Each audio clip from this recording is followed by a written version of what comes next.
Hey metalheads, you like tattoos? Of course you do. If you're in the Louisville, Kentucky area, come on over the bridge to Clarksville, Indiana, and get you some ink done at Ageless Art. If ink isn't your thing, they have a piercing studio as well. Visit agelessartclarksville.com to see some frequently asked questions, meet the staff. The shop is open Monday through Thursday, 12 to 8 p.m., Saturdays, 12 to 10 p.m., and Sundays, 12 to 6 p.m., all appointment-only spots. You can set up your appointments by phone at 812-283-1793 or email agelessarttattooandpiercing@gmail.com and someone will get you set up for your first or your next tattoo or piercing.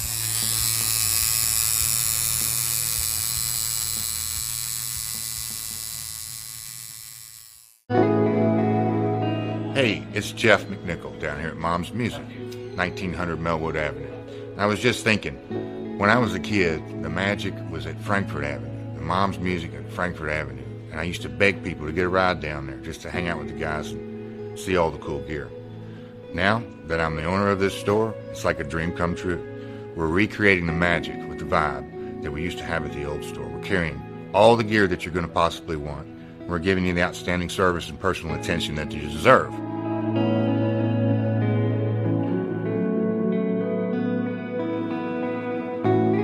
Yeah, so we've got the great guitar shop here. We're carrying USA Fender, USA Gibson, Paul Reed Smith, Gretsch, Jackson, Charvel, anything you could possibly want, we're going to have it for you. Mom's is, and always will be, Louisville's music store.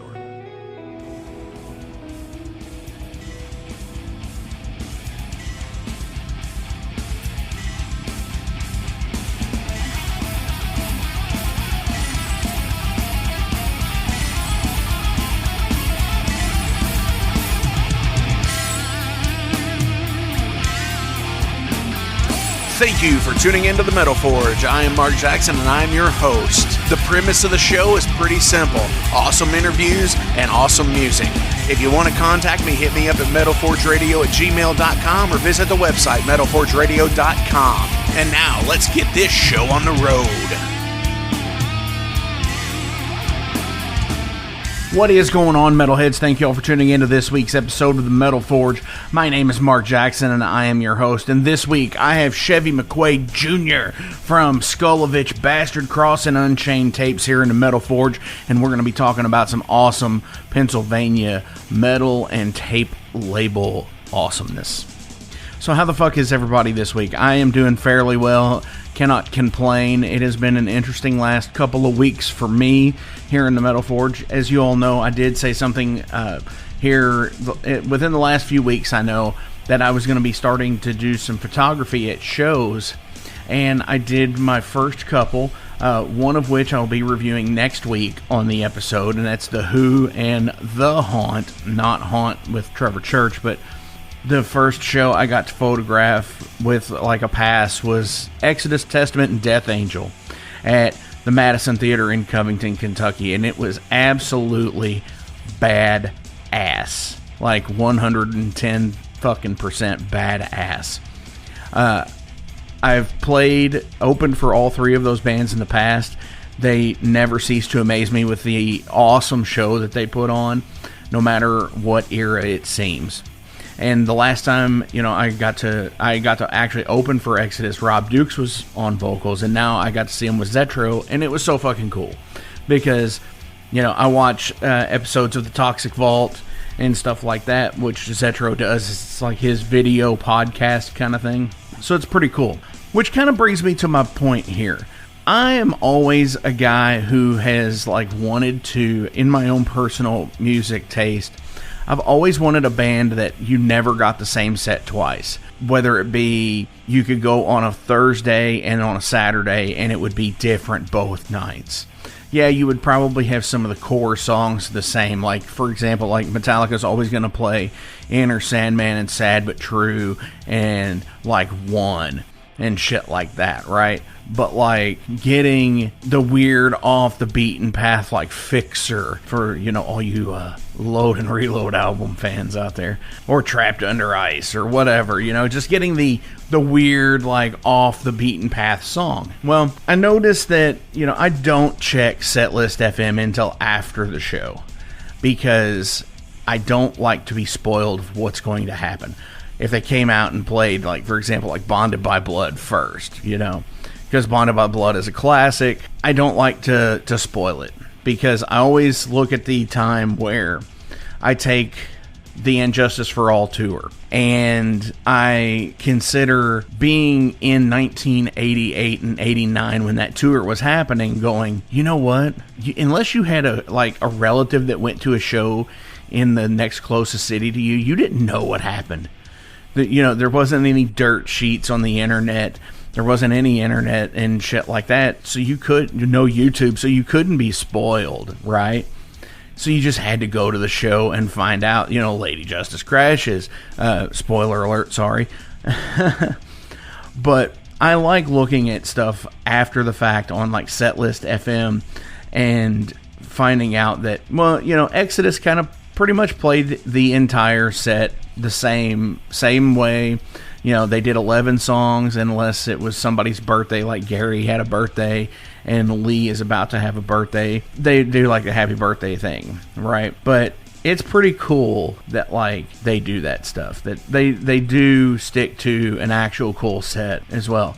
And for example, like Testament set, they started with Children of the Next Level and went to the Pale King. They ended up playing World War III, DNR, Legions of the Dead. They even did a bass solo, you know, Steve DiGiorgio, which I got some pretty cool pictures of him that I'm posting on the website.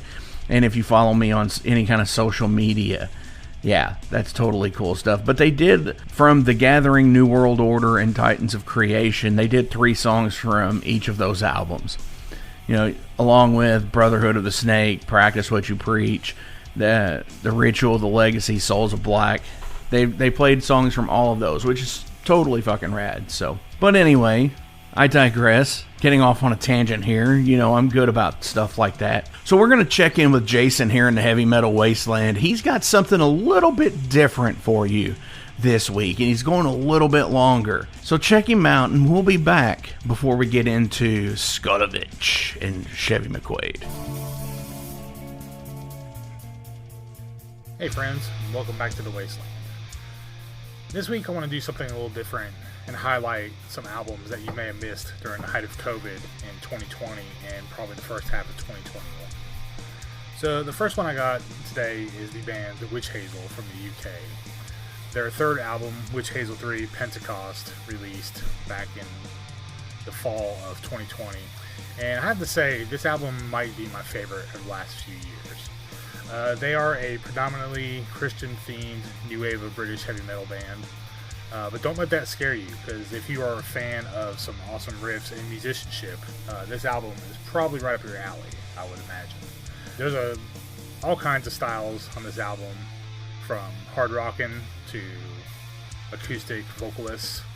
There's a use of cello, Hammond organ in it. It's just a really good mix of stuff and really quality songwriting that I really can't get enough of in this day and age of throwaway or forgetful music. I haven't forgotten this one, and once you listen to it, I don't think you will either. So I highly recommend checking it out. If you're worried about the Christian tag, think of more like Christian metal during the Crusades or King Arthur days. I think you'll see what I mean if you listen to it. Also, on a side note, riff of 2020 has to be the one for the third track, I Am Redeemed. It's so damn killer. I wish my band wrote it. So up next is a band called Iron Savior out of Germany, and they released an album called Skycrest. This is a good album, but the one before it, Kill or Be Killed, is probably my favorite out of them. But you shouldn't overlook this album. It's German, it's power metal, it's very Scorpions and Accept influenced. Just great riffs.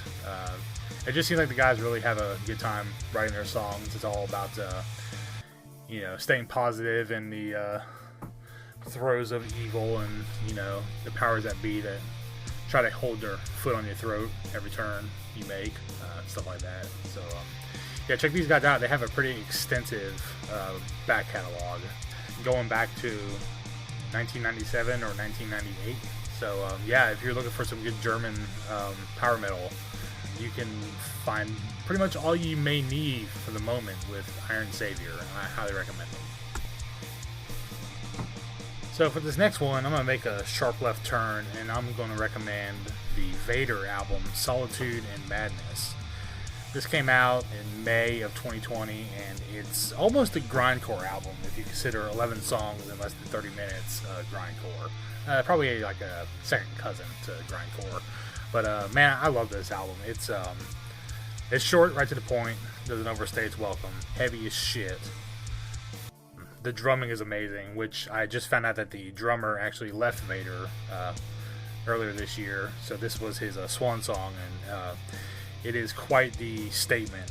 I feel sorry for any drummer who has to follow this guy, because, man, this stuff is impressive.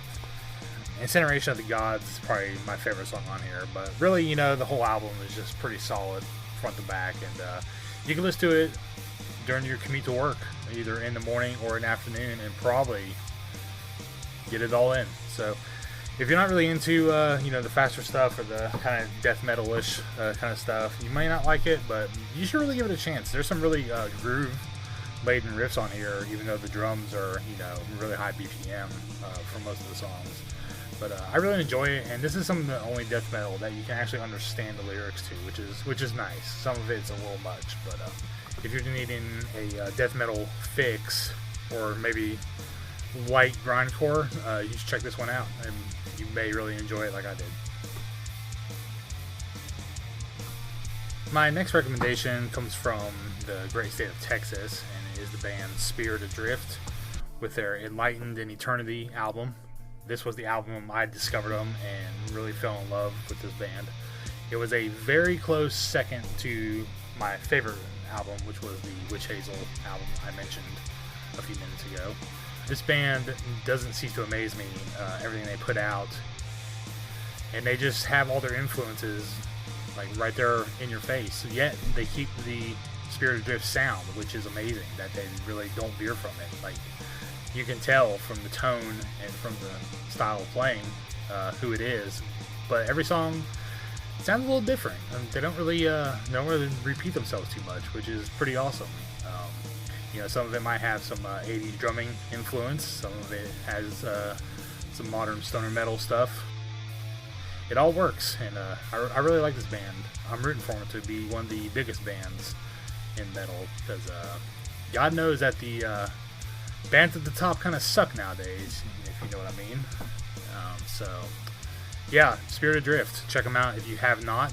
Check out all their newest releases. They actually have one coming out this year, which is a original and covers compilation, which I'm pretty excited about, that they've released 2 songs off of, Hollow by Pantera cover, and an original one, which might be my favorite Spirit Adrift song yet. So yeah, do yourself a favor, check these guys out and dig into their back catalog. It's all really good stuff.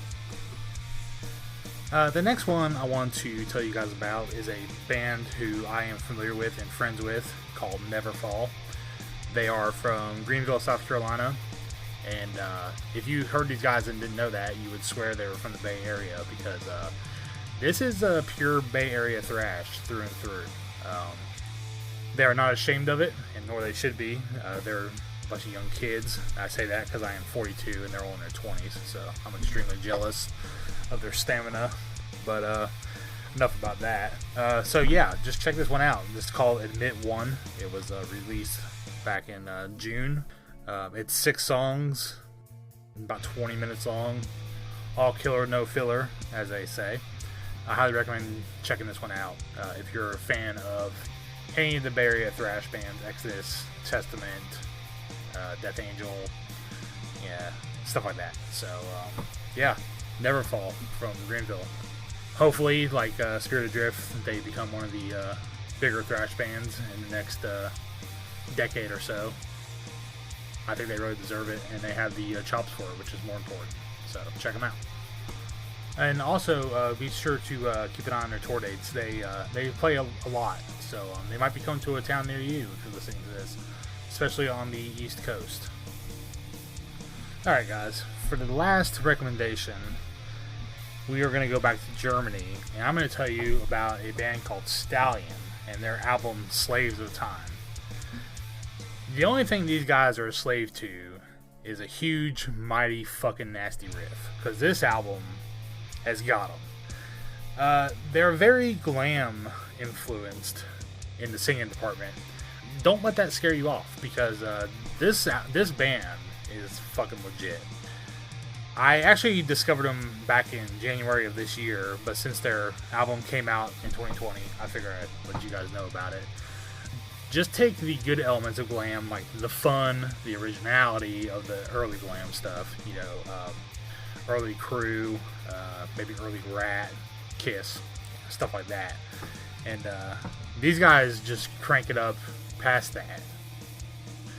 Man, what a discovery. I can't believe I've never heard of these guys, but I'm glad I do now. And hopefully they'll make it over to the U.S. one of these days, close to me, so I can see them.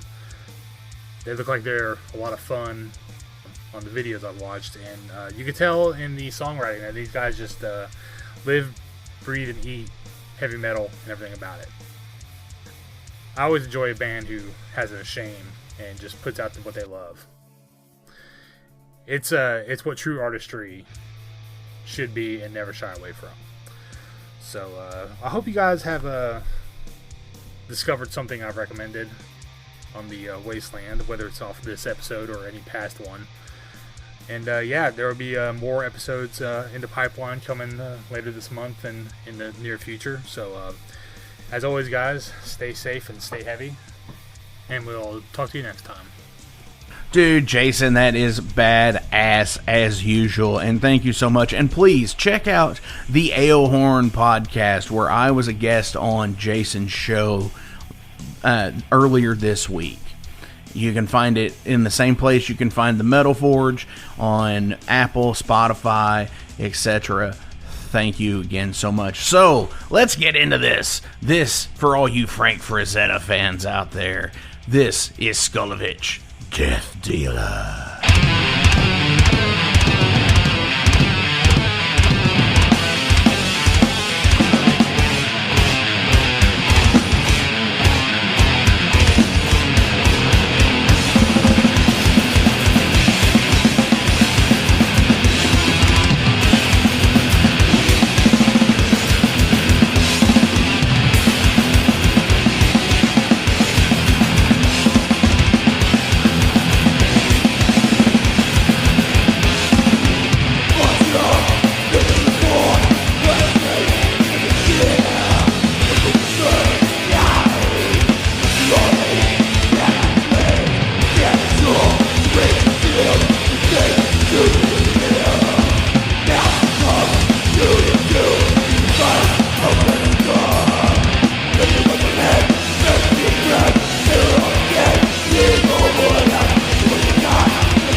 right, Metalheads, I'm being joined on the line right now from Pennsylvania with the proprietor of one of the sponsors you hear on the show, Unchained Tapes. I have Chevy here with me. Dude, what's going on?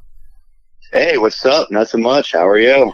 Man, I am doing fairly well. It's just past Derby season here, so hopefully everything in the Louisville, Kentucky area gets back on track, so to say, and the roads start to feel less congested, so I can actually get around to some shows, Yeah, Philly's starting to warm up too. Finally, I mean, we just hit a cold spell today, but hopefully it'll warm back up tomorrow. Hell yeah. And, it's the weather is crazy all around. Like I saw where some places were already getting like tornado weather and stuff like that. It's like, screw a bunch of that, because I absolutely hate that shit. I could sleep like a baby in like a thunderstorm, but once the wind is kicking, I'm like, what? So we're here to talk about SKULLOVICH, your band today. All right. So tell everyone out in Metal Forge land about SKULLOVICH. So SKULLOVICH is a little project of mine I thought of way back in high school. Didn't actually get to form it till 2019 with my buddy Tyler. We used to play in a death metal band called Harrowing, and once that started splintering off, we're like, hey, let's play some thrash metal, like old school Slayer. And he was like, hell yeah, and we just started writing some tunes, but we wrote some shit to put on for a demo, but after COVID hit, we were like, all right, let's just put our little phone recordings out on a demo tape and see if that gathers any attention. Surprisingly, we made 25 tapes, 10 to give out to friends, and all of them are in homes right now, so completely sold out of a 5-minute long phone recording demo tape. That's awesome. And that already. Yeah. Led us to starting to get back together last summer to start rewriting some tunes and getting demo 2 underway. So we did that in the winter, and that's all out. People are starting to enjoy it. We hired some new guns to play live shows. We actually just played our first show last week, and people are really digging us. We sold out pretty much all our shirts. We're actually scurrying around right now to get new shirts printed for it very soon. Definitely. And that's always the thing. I love DIY of anything. That independent metal band thing where it's like a rite of passage. Everybody has to go through that DIY where you're trying to make demos, CDs, tapes, whatever you want to call them, in the cheapest form possible. And you want to do shirts in the cheapest form possible so you can at least just have something to give out to fans, whether you're selling them, whether you're just like, hey man, here, just take this, listen to it, tell me what you think type stuff. Yeah, for sure. Yeah, both of us, well, Tyler and I, when we first started this, we both knew that we were both very rooted in old school punk music, and especially with the DIY attitude of that, we wanted to explore that with the band, even though we're like mostly just nerds that play fantasy music these days. But originally when we formed it, we just looked at it straight as punky thrash metal. So pure DIY attitude for everything. Right. It's always nice because there's a documentary out there called American Hardcore where Henry Rollins, have you seen that actually? I've heard of it from some of my buddies, but I haven't sat down to watch it yet. You should. It's really good because like Henry Rollins talks about how they were taking record jackets apart. They were like taking a blow dryer to the seams so they could actually find out how they would have to go to the copy and print place to print their own record jackets, and where they folded and glued them themselves and stuff like that. So yeah, that whole DIY mentality is super cool to me. Like my band, on our first demo that we had done, we had taken black spray paint and spray painted the insides of CD cases to black out the case completely. Nice. So very Spinal Tap. Very much, yeah. and to this day, I only know of 3 bands that have had or 4 bands now that have ever had entire black albums, and that's Metallica, Spinal Tap, my band, and Prince. So,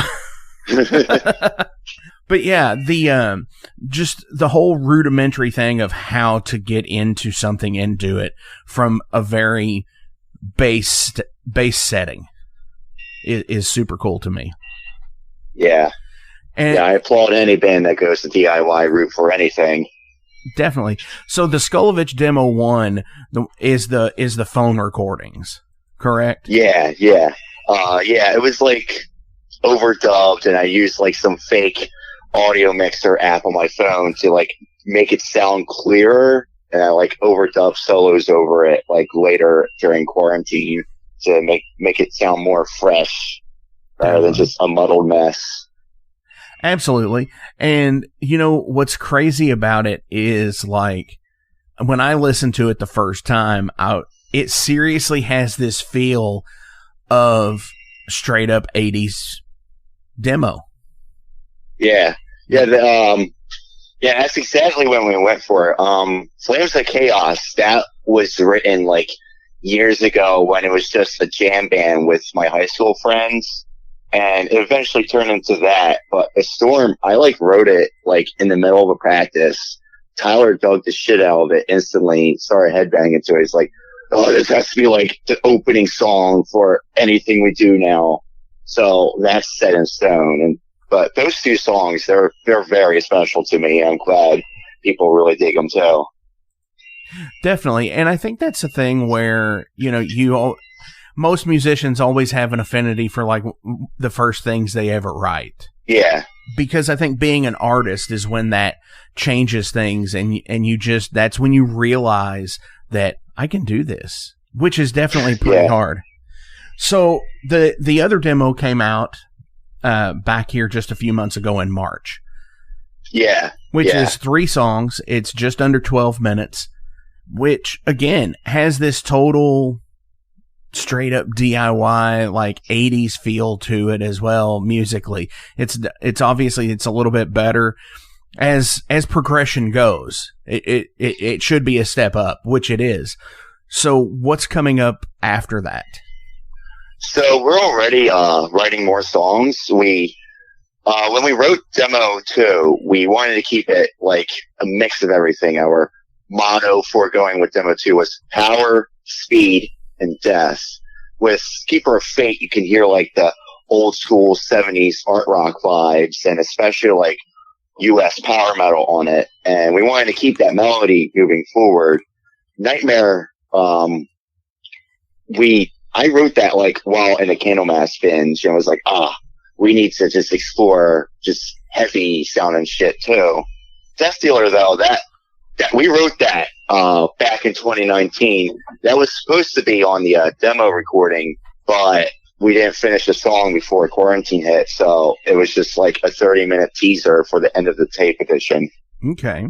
So when the pandemic really hit, you guys kind of just hung it up then. Yeah, we kind of had to. At that point, we were also doing our death metal band, and it was funny. We got together for a practice, I think, in April of 2020, and Tyler had an acid trip, so there was no practice. It was a trip-sitting experience for all of us. After that point, we couldn't really practice after that, so I was like, I'm going to see if I can overdub some of these SKULLOVICH recordings and see if people enjoy them. And 2021 came. I was like, I'm going to make tapes for my friends, and they all convinced me to make it public, and I put it on Bandcamp on my birthday and sold out within the summer, and pretty proud of it to this day. Hell yeah. And see, that's always rad, is when you can put stuff on there and just it's well received. Yeah, it got a lot more attention than either of us anticipated, and at that point we realized that this is our shot at doing something with our lives in terms of music. Definitely. I can relate to that for sure.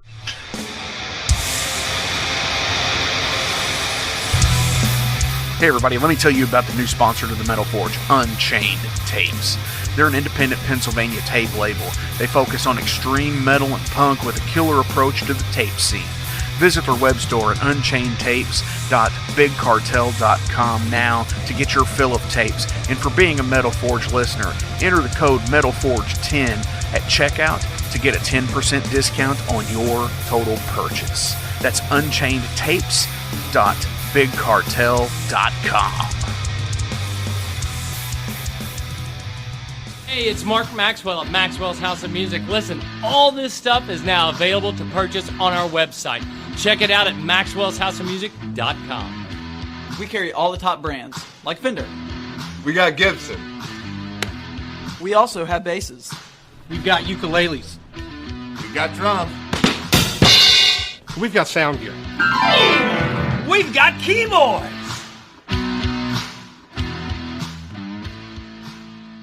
It's Gonna Get Weird is the name of the podcast. We're on season 2, so you have a whole season to get weird with Frank Green and Scott Clark. The best part is there's always laughter. Oh, yeah, you can pull that out. We have national touring comedians, NFL stars, rock stars, your local friends. It always gets weird. Weird answers. Have y'all ever snorted coke off of a 78 Pinto? No? You ain't no man. Weird questions. Who had a bigger cocaine habit, Jock Sutherland or Kaywood Ledford? Neither one, because they stopped beating their wives. And weird we never even thought of. Well, no. My friend is on acid, and I sent my friend to go find a payphone so that I can call and turn myself in for murdering this guy and ruin my life. We love all types of people, but we don't love all people. Weird. It's Gonna Get Weird is the name of the podcast. Available everywhere. And thank you to Big X Sports Radio for being a proud sponsor of It's Gonna Get Weird. Frank Green, Scott Clark. Yeah. So when it comes to actually like the band inner workings, are you all in the same area? Do you actually get together like, once or twice a week to practice? How does that work for you guys? So Tyler and I, we like to try and get together at least once a week just to jam and hang out and stuff. But the rest of the band, we're scattered everywhere. I'm from Philly. Jose, our new bassist, is from Allentown, PA. Sean is from southern New Jersey, and Tyler is right across the bridge from me and going into Jersey. So it takes a little effort to make sure everyone's schedules are free to practice. We before our first show, we actually only had 2 full practices as a full lineup before our show, and people thought we were practicing for months on end. So I guess we're doing something right. Well, absolutely.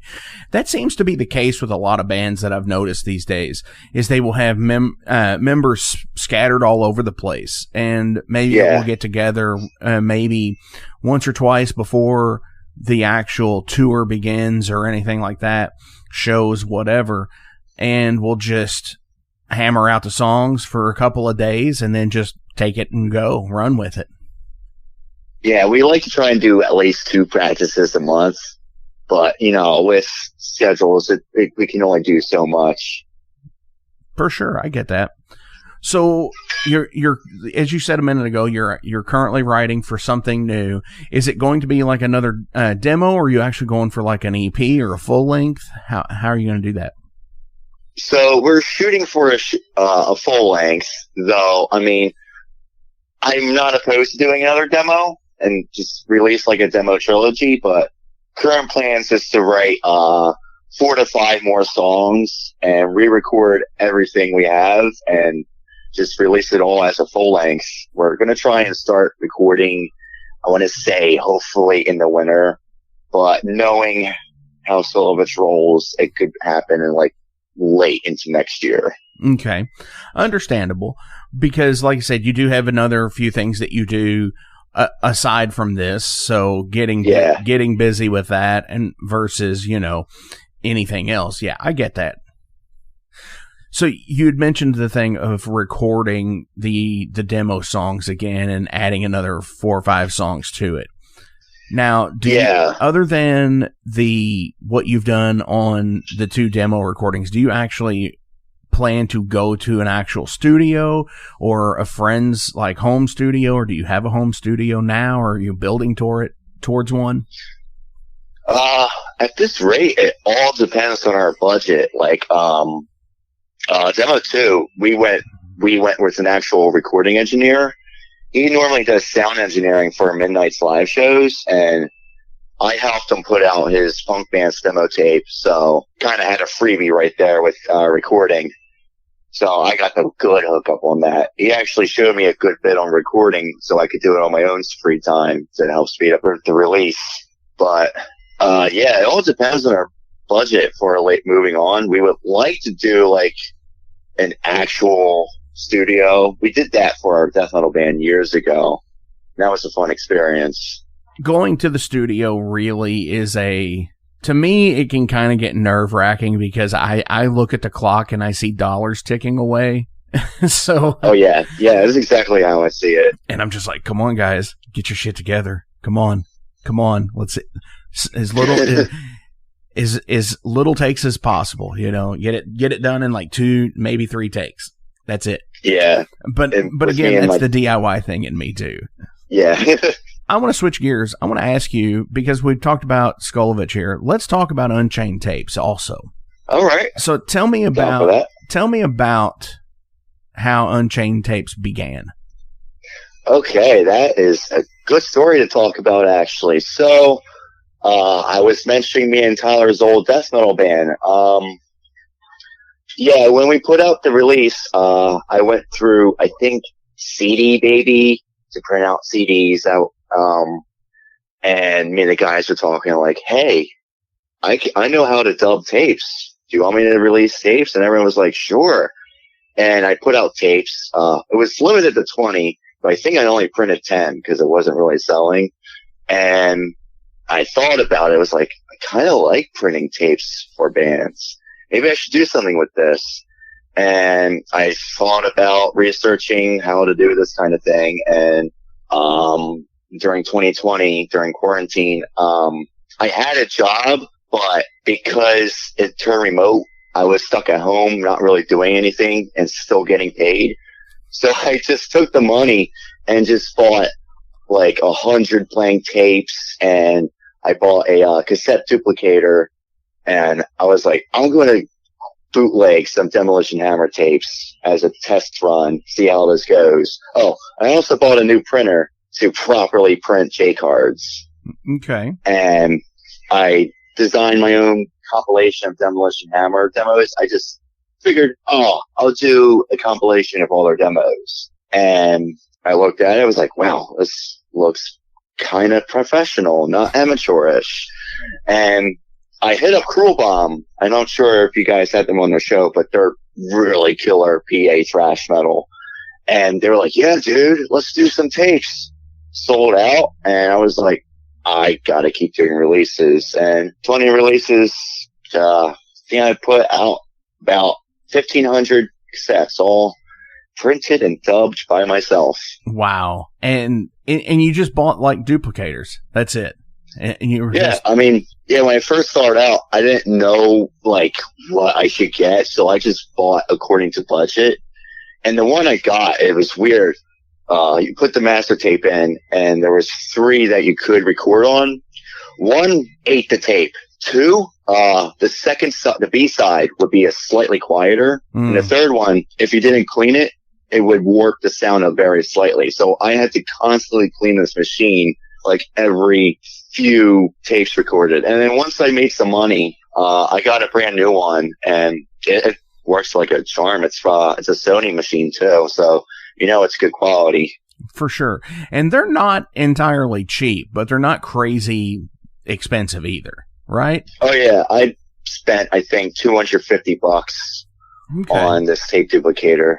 Wow. See, I've always been fascinated with, like, how tapes have come back into circulation again, where I noticed bands around the Louisville area starting to print tapes again back in around 2012 or 13.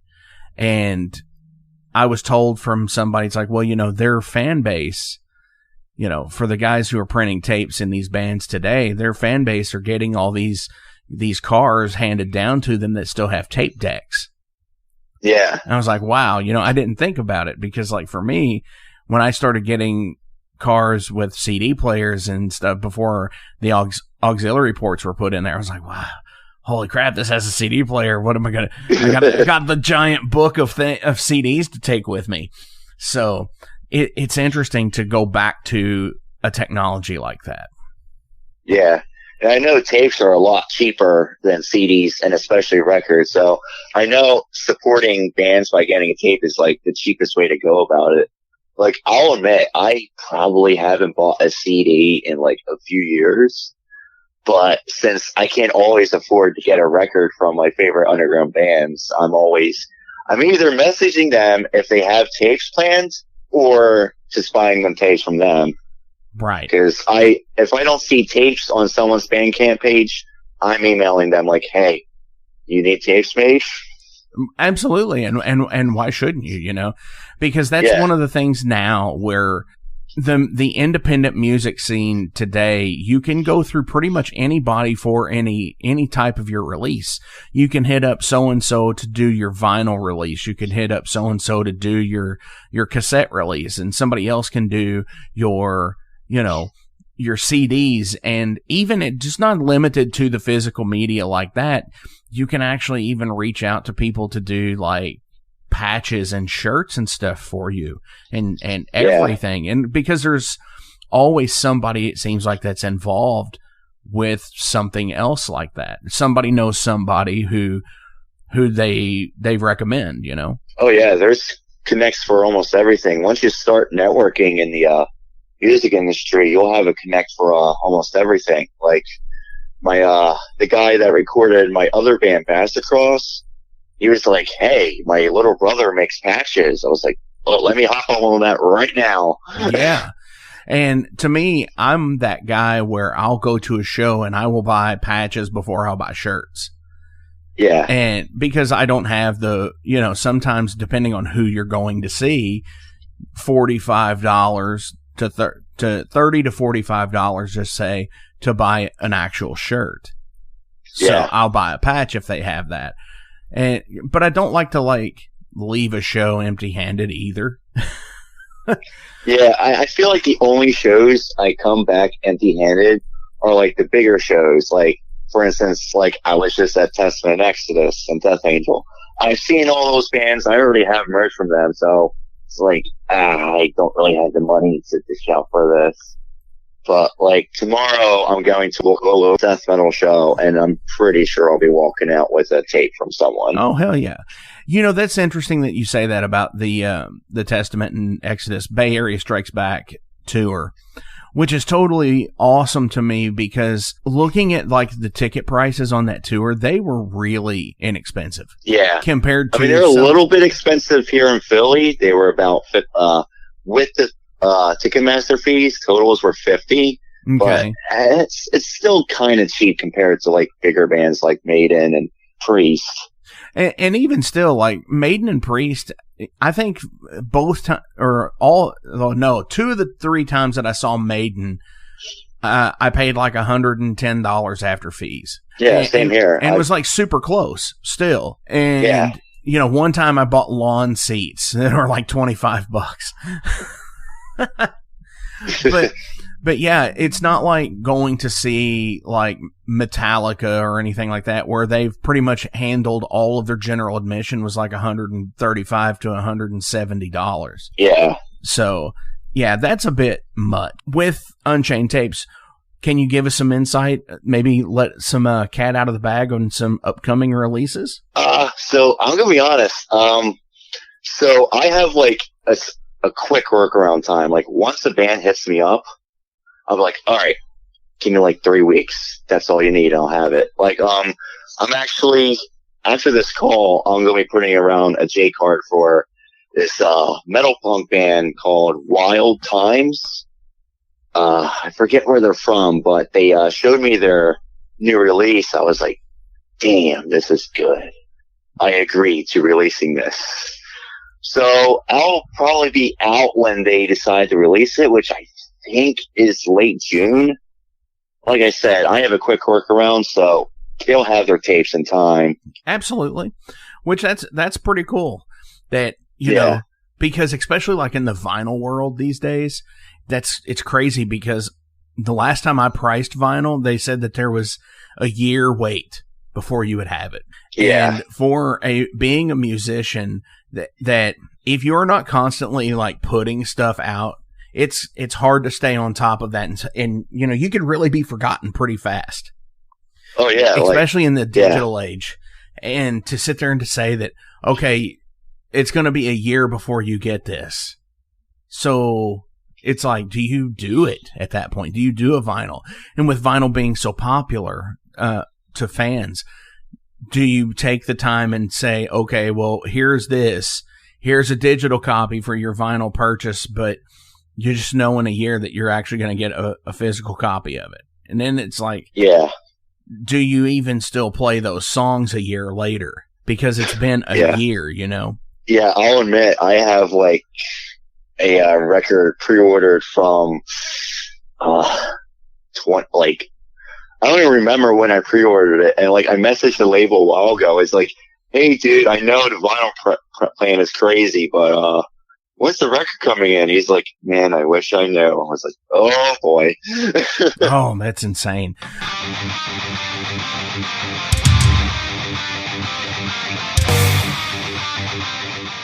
Hey, let me tell you guys about Mercenary Press. They're an independent London label and distributor of all things metal. Mercenary Press delivers the goods from their own independent zine. Trust me, you're going to want to get in on that.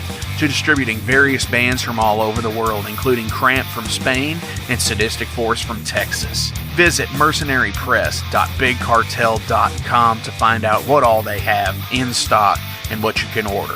And for Metal Forge listeners, enter code METALFORGE to receive a discount on your total purchase at mercenarypress.bigcartel.com.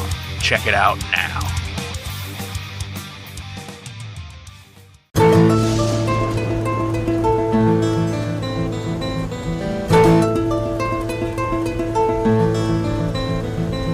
Since 2013, there has been a calling from the underground, from the graves of all those unholy, and they decided to make a zine to talk about all of this. Soulgrinder Zine, an independent metal zine to keep you informed on all things metal and horror from the underground. Available in both print and digital formats, they're bringing you the best interviews and reviews out there today. Not only do they do the zine, but they also do compilation CDs. Check them out at facebook.com/soulgrinder.zine and start your subscription now.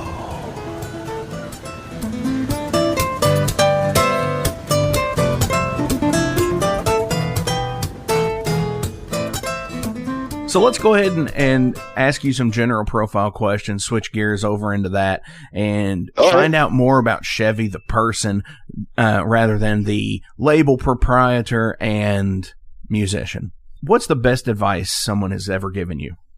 I mean, it can just be generally summarized as don't give up. I mean, years ago I met WWF wrestler Rowdy Piper.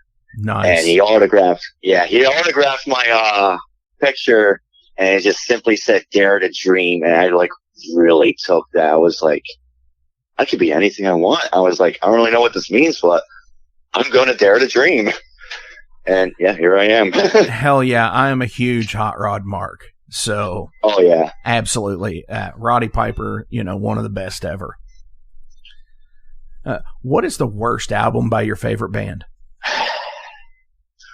Okay, so I'm just going to name a few then. There is obviously Lulu from Metallica. I want to say Forbidden from Black Sabbath. Wow. I try listening to all the 90s Sabbath releases. It's just, that one does not do it for me. I love Sabbath. I don't hate it. It's just, but Sabbath is one of my favorites, so I'm just going to say that album. If you had followed your dreams as a child, what would you be doing right now? Same thing. Nice.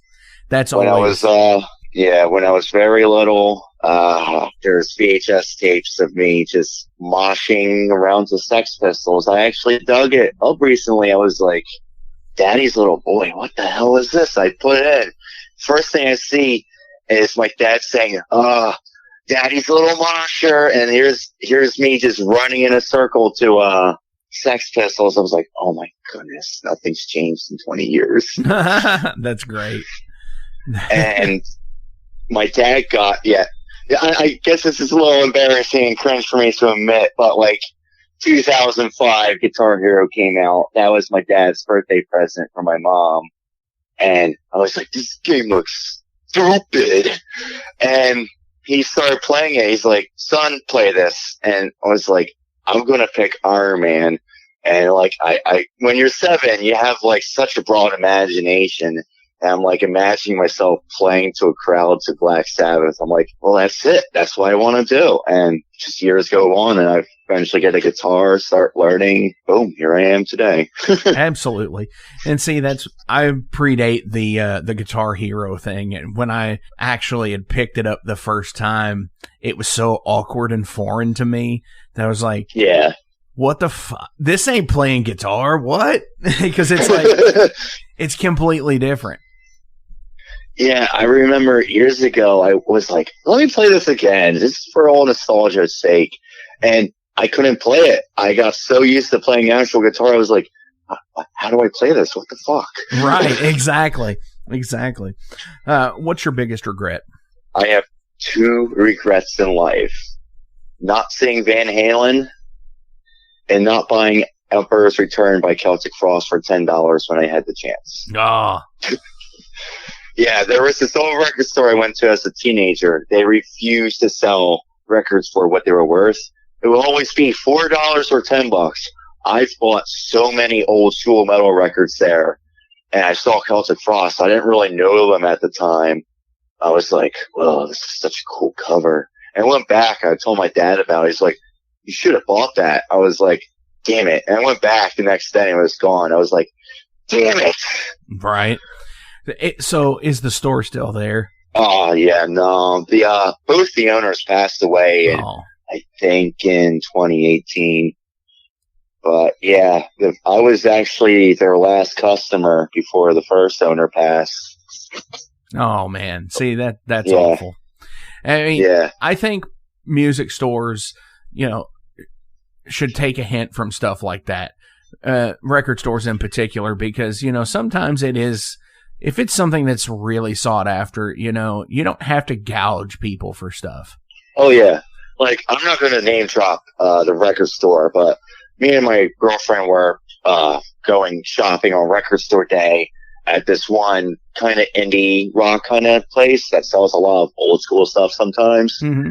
And we were looking through Led Zeppelin. Both of us have been record hunting since we were kids before the hipsters took control of it. And I was like, wow, let's see what the Zeppelin price is. I was like, $60 for Fizzle Graffiti? I bought this for $8.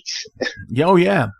And, I mean, the bad thing is like, those are all being remastered and repressed now. Oh, yeah. So you can get like 1 through 4 for like $20. And, that's a good thing for them, is they're not charging like some of these bands are, where they're charging like $40 for that shit. They're on the lower end side of it, but it's still, sometimes it doesn't justify. It's like the originality of an album, I don't think justifies the cost sometimes. Charging, not at all. Charging $500 for a band's album that might be still sealed. It's like, who comes up with that price, other than the fact of, I really don't want to get rid of this because it's a keepsake for me. Yeah. That's the way I see that. Yeah. I have a few records that like I like to sell, and I know what they're worth. Well, worth. Right. In quotations. And it's like, I don't want to sell for this price, but I could use the money. But I end up selling things like cheaper than their actual worth, because I like to see them go into new homes where they'll be better appreciated. I get that. And like that whole mentality of like, okay, well, we're going to give you half of what we're going to sell it for. So it's like, what? Yeah. There's a place that I used to frequent, and I haven't been there in a long time because of that reason.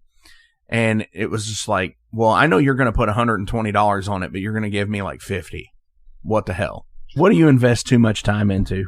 I'm just so caught up with, these days, I just juggle around between my 9-to-5 job, playing shows, and my tape label. So right now, my main focus is just everything into music and making that money to afford to continue doing music. Right on. But yeah, I mean, in my free time, I am a fucking nerd, and I delve huge into Conan the Barbarian comics, and obviously video games. I was playing Elden Ring, but I got bored of it. So I'm going back to the old school days with God of War. Okay, right on. Yeah, you can't go wrong with like the old school Conan comics either, because I like a lot of the 50s, 60s, 70s, and 80s era comics. Don't get me wrong, like when I really first started into the comic thing, it was into the 90s, and it was like the Clone Saga in Spider-Man.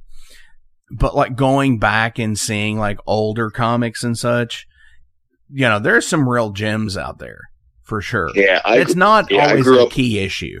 Yeah, I grew up with a lot of like 70s and 80s horror pulp comics, so lots of my inspiration musically and even imagery for the lyrics comes straight from those comics I grew up with. Hell yeah. I'm trying to write a song. I want to write a song called By This Axe I Rule, taken straight from Cole the Conqueror. I just see that comic book cover. I'm like, man, that'd be such a cool song. Yeah, for sure. Welcome to the night. You think you know Night Demon? Then the Night Demon Heavy Metal Podcast is for you. Step into the darkness as we peel back the curtain to give you an unprecedented, all-access look into the mind and the heart of the demon. We're talking band history, song analysis, studio anecdotes, stories from the road. It's everything a diehard Night Demon fan could want and more. This is the only place to learn the inside scoop, the deep dive trivia, the untold tales from the band members themselves and those closest to the Night Demon story. Need more? The Sacred Night Demon Crypt will be pried open to reveal demo recordings that have never before seen the light of day. All with in-depth commentary by the band and the people who were there for the writing and recording process. This is a gold mine, a treasure trove of all things Night Demon. Head over to nightdemon.net or wherever you listen to podcasts. Hey guys, Wrestling Steve of the Wrestling Steve Show here. So if you're currently listening to the Metal Forge with Mark Jackson, then you understand that Mark Jackson has a pretty discerning taste when it comes to music as a whole. You'll also understand that he has a discerning taste for professional wrestling, just like me. My show is called The Wrestling Steve Show. I talk about modern and classic pro wrestling in a completely unbiased, unfiltered way. Be sure to check me out on all available podcasting platforms. That is The Wrestling Steve Show. And I am the host, Wrestling Steve. Just remember, like Confucius said, man who goes through turnstile in Thailand is going to Bangkok. Pro wrestling. Hey Metalheads, it's with great pleasure I get to tell you guys about a new sponsor to the Metal Forge, Ageless Art, New Albany. After 20 years of owning and operating Ageless Art in Clarksville, Indiana, Phil Garrett had a vision for a new type of tattoo studio. Something that is clean and modern, sleek, refined, inviting. And he's done just that with Ageless Art in New Albany. You can find it at 2736 Charlestown Road, New Albany, Indiana, 47150. Business hours are Monday through Saturday, 11 a.m. to 7 p.m. Sundays are 12 to 6. All sessions are appointment only, so give them a call and go get you some new ink. Or if it's your first time, go get your first one, baby. So since you got a late start today and you woke up a little bit late, what's your favorite breakfast food? I am a simple man with simple ideals. I just like my Honey Nut Cheerios. Yes. But, I mean, it's just quick and easy since my work days is basically wake up, eat breakfast, leave. And that's like within 20 minutes. But on weekends, I like to have eggs and whatever. Like, sometimes I'll cook the eggs. Sometimes my girlfriend will cook. Like, this morning we both woke up late and the cats woke us up. And she's like, hey, how's egg and potato breakfast wrap sound? I'm like, yeah, that sounds good. That's awesome. You don't like put onions or anything in the eggs and potatoes, do you? I still have my plate with me. Yeah, she put onions in it. No, no, I can't do that. Something about the flavor that onions give eggs and potatoes. It's just a straight. I think I'd rather starve. Yeah, it could be Gordon Ramsay cooking it, and I'm like, no, I'm not fucking eating it, dude. What album is an absolute playthrough for you? Lately, I'm just gonna say Cheap Trick, Dream Police, because that's just what's been on my playlist lately. I've just been spinning all the classic Cheap Trick just a lot this week. I went to one of my bands played a death metal festival, and death metal isn't exactly my thing unless it's like first wave black metal influence. So the day after that fest, I was like, I need 70s hard rock right now, and I just skateboarded to work with Cheap Trick and with Gentle Giant, yeah. But Cheap Trick has been on the playlist all week for me. I think I've spun Dream Police like 50 times this week. Hey, and that's awesome because I get that. It doesn't have to be all heavy all the time. You do need, different colors of things. And I always say that you can have heavy without necessarily having distortion. Yeah, that is actually like a big influence for SKULLOVICH. Is when we came back, I was like, yo, Tyler, I know we're a thrash band, but I'm accepting my love for like 70s nerd music. I want to start exploring that. And like, he's like, dude, I fucking love Deep Purple and Rainbow. And we're like, all right, we're just going to start calling our band Slayer Meets Rainbow. And that's what we're doing musically, is like, we're exploring like that old influence from the 60s and 70s. And we want to bring it into our mix. So we're not just like another band that sounds like the 80s. Right. We want to bring in, we want to take the influences that the 80s bands were influenced by to put it into our own music, to try and make it sound more unique, I guess you could say, in today's years. Absolutely. I could go ahead and get behind that because, again, it's many different colors. It's different shades of different colors. Oh, yeah. For sure. So, as always, links will be listed below, so please give a like, a share, and a follow. Go to the Bandcamp page, purchase whatever tapes they have left, sell them out. If they don't have any of that... We just put out more shirts, too. So buy the shirts on there. That's right. Exactly. Buy the shirts on there. Do you have any shout-outs you want to give to anybody before we go today?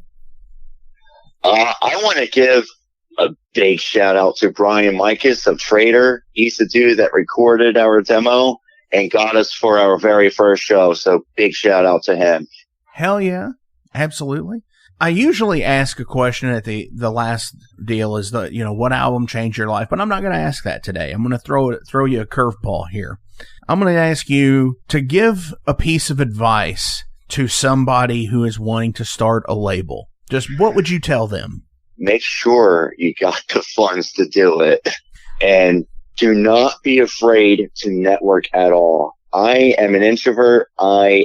When I'm at shows, I try to avoid conversation, but do not be afraid to socialize, send emails, message your favorite band. Sometimes they'll respond, sometimes they won't. Don't be afraid of being let down. Like, I've had people hit me up and they don't understand the way I work things, so that was chances lost. I've emailed other guys and they never responded. So don't be afraid of what your response might be in terms of networking.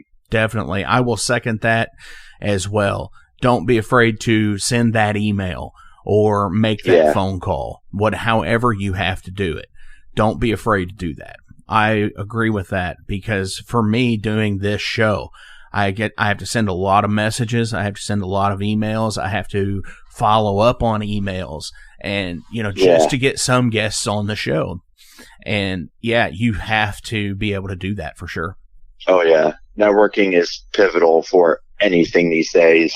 Absolutely. And again, the funding aspect of it, for sure. You know, go out, make sure you have the money to do it, because it is it can be expensive. I agree with that. Yeah. And, just finding like we were talking about the DIY thing earlier, finding the most inexpensive way, but most professional looking way for you to do something. Yeah. Which brings me to another point.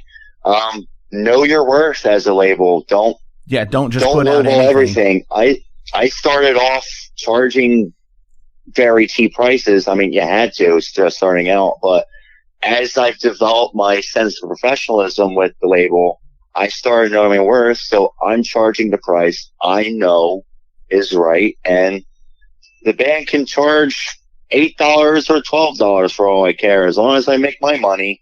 Right. And see that profit. Definitely. I 100% agree with that. Dude, Chevy, thank you so much for coming on the Metal Forge this week. This has been super fucking rad. Off of either of the two demos, what do you want me to play out? Play Nightmare. All right. So you heard him. This is Nightmare.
Hey, thank you all for tuning into this week's episode of The Metal Forge. I want to take a minute to remind you guys about the Patreon page. Over on the Patreon page, we have the tiers set up to support the production of the show.